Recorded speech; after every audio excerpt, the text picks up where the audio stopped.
There are families right now within a mile, 2 miles from here, I'm confident of, who know of a sibling, a child, a relative that's involved with some form of an addiction.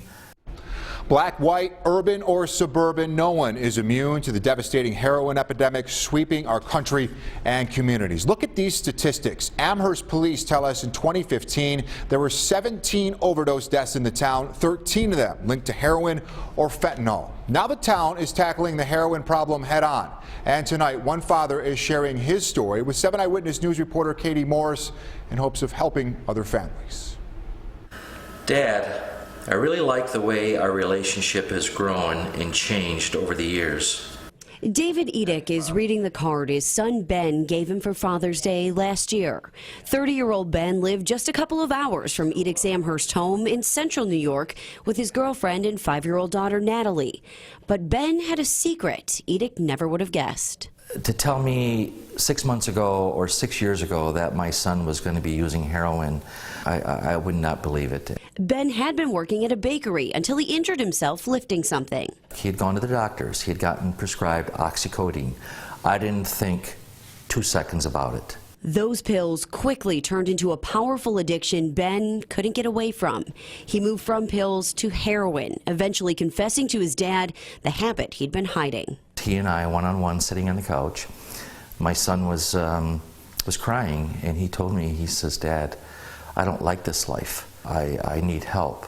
So Ben got help. He went straight into and completed treatment. By last spring, this is how he looked. Healthy, strong, living with his dad and working again until one July day. It was a beautiful, clear, sunny day. He left with a cup of coffee and he said, "All right, Dad, see you tonight," which is what he always did. And he backed out of the driveway about 7:30.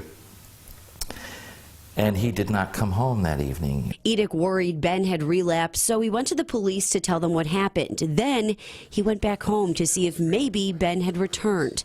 That's when 2 Buffalo police officers knocked on his door. They asked me to sit down, and I sat down. They proceeded to ask me about his car and his name, etc. And then they proceeded to tell me that he was deceased. And I'll never forget it. And I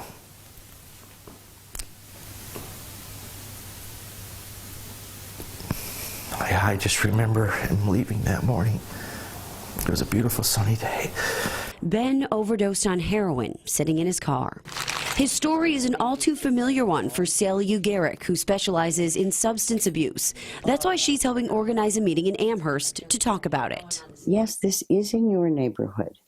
It's in every community today. Raise the awareness, and that's what we're hoping to do through all this. That's what Edick is hoping to do as well by sharing Ben's story. To this day, he keeps that Father's Day card close by, a reminder that keeps him moving forward and something he hopes will resonate with other families. Thank you for never giving up on me. With love, Benjamin.